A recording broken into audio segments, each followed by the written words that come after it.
High বন্ধুরা, কেমন আছো? হোম মেকার তন্ময় অধিকারী চ্যানেলে সবাইকে ওয়েলকাম জানাই। আবার একটা ঝকঝকে তকতকে ব্লগ নিয়ে হাজির হয়েছি। আশা করি যে যেখান থেকে দেখছো বন্ধুরা, তোমরা সবাই আমার পাশে আছো, ভালো আছো, সুস্থ আছো। তো বন্ধুরা দেখো, এই যে আর দেখলে তো আকাশে মেঘ অনেক, আর সোনায় স্নান হয়ে গেছে, সোনায় পড়ছিল, আমি তাড়াতাড়ি করে স্নানটা করিয়ে নিলাম। আর করিয়ে নিয়ে এখন বিস্কিট দিয়েছি, খাচ্ছে, কারণ আমার এখনও রান্না একটু বাকি আছে। আর এখানে দেখো ছাদ থেকে প্রচুর জামা কাপড় তুলে নিয়ে চলে এসেছি, এসে সব এখানে রেখেছি। আর এখানে বিছানার উপরেই রেখেছি এখন।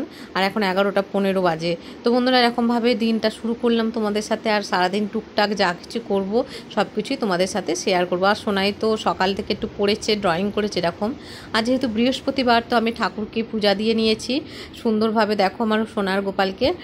আর ছাদে দেখো এখন মুষলধারে বৃষ্টি হয়ে গেল, তারপরে দেখো এই যে ছাদে এসেছি। আর এইখানটা না জল জমে, যার জন্য গাছটা সরিয়ে দেওয়া হলো।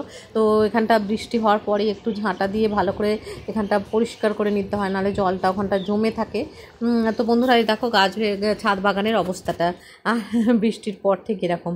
তো আমি দেখো স্নান তো করে নিয়েছিলাম, স্নান করে পূজাও সেরে নিয়েছি। আর জামা কাপড়গুলো এখন মিলে দিচ্ছি, কারণ আকাশে অনেকটা মেঘ আছে, কিন্তু একটু যেন ধরন লাগছে।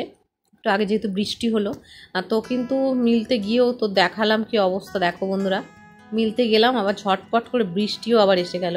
তো মিলতেই আবার সব তুলে নিয়ে চলে আসলাম। দেখো সবে মিলতে শুরু করেছিলাম বন্ধুরা, আর চটপট করে বৃষ্টি শুরু হয়ে গেল।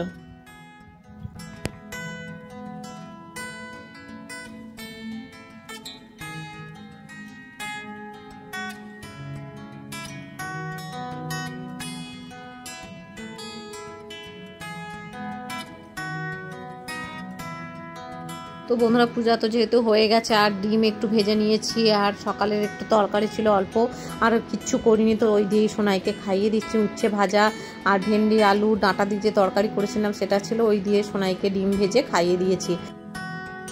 তো বন্ধুরা সত্যি কথা বলতে আজকে বিশেষ কিছুই কাজ করিনি। বৃহস্পতিবারের কাজটুকু, পূজা আচ্ছা আর হচ্ছে যেগুলো সকালের রান্নাবান্না, সেগুলো ছাড়া আর কিচ্ছু কাজ করিনি। একদম অলসতায় দিনটা কেটেছে। আর সোনাইয়ের আজকে স্কুলেও নিয়ে যায়নি।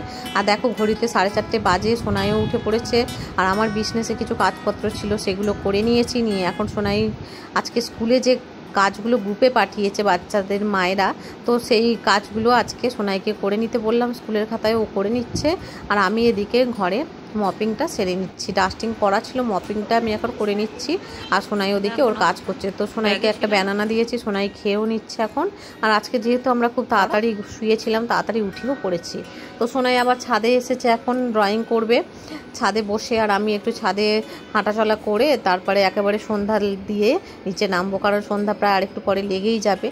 তো বন্ধুরা এরকমভাবে আজকে দিনটা কেটেছে, ভীষণ অলসভাবে আর কি, ব্যস্ততা তেমন নেই। তো যাই হোক, প্রত্যেক দিন তো বন্ধুরা সমানভাবে কাটে না। আর আগের দিন যেহেতু পড়ে গিয়েছিলাম, শরীরটাও ঠিক মানে খুব একটা যে সুস্থ সেরকমও লাগছে না। তো বন্ধুরা এই যে দেখো, এই জানলায় দুটো পুচকে বসে রয়েছে, এই যে দেখো খেলা করছে ওরা, আমি দেখছিলাম আর তোমাদেরকেও দেখালাম। এই পুচকু দুই বোন, ওরা এই যে এখানে বসে বসে খেলা করছে দেখো। আর সন্ধ্যাও দিয়ে নেবো, চলো। তো সন্ধ্যাবেলায় গোপাল সোনার দর্শন তোমাদেরকে করিয়ে দিলাম, আশা করি তোমাদেরও ভালো লাগবে। তো বন্ধুরা আজকে এমনি জাস্ট পড়ানো, টুকটাক ঘরের কাজ এই করেই কাটলো। আর গোপাল সোনার দর্শন তো তোমাদের করিয়ে নিলাম। আর এটা পরের দিনের সকাল, মানে শুক্রবারের সকাল, সোনাইকে দিয়ে এসে আর এখন আমি আর হাজব্যান্ড দুজনে চা খাচ্ছি। হাজব্যান্ডে আজকে অফিস নেই। আর চা খেতে খেতে তোমাদের কাছ থেকে বিদায় নিচ্ছি।